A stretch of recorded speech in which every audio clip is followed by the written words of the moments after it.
hopefully in just a moment, we're going to be taking the front bumper off this. So I reviewed a few things and looked in the shop manual just to see, because there are some hidden bolts and things that we've discussed earlier. One thing that wasn't covered in most of the items is if you put the camera down here, there are 2 holes kind of in the middle, and then there are 2 holes farther out. On my car, I think that there were supposed to be 2 10mm bolts. There weren't any.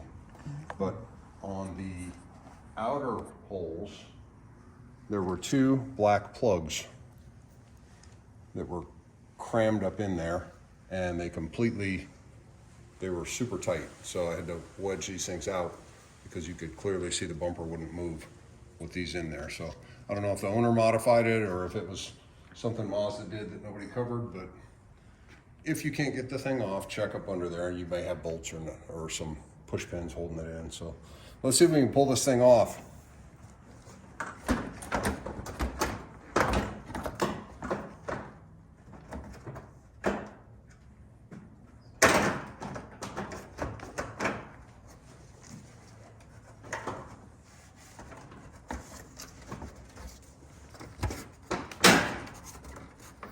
Appears to still be hung up.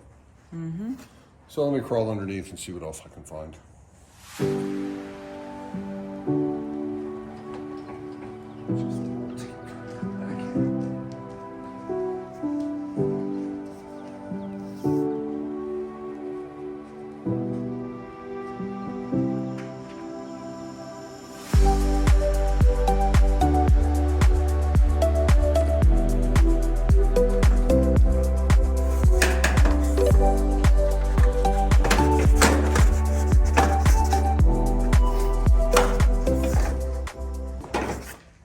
Voila. Success. So there was another bolt on there? There was a bolt that I had just remaining on top that wasn't even holding the bumper on. So there it is. And then that's your crash bar that brakes and compresses. Rosie.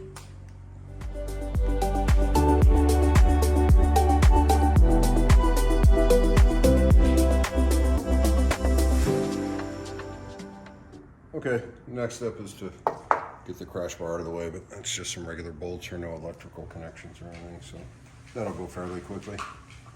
And then I'll have a little more access to where I can start putting this intercooler kit in.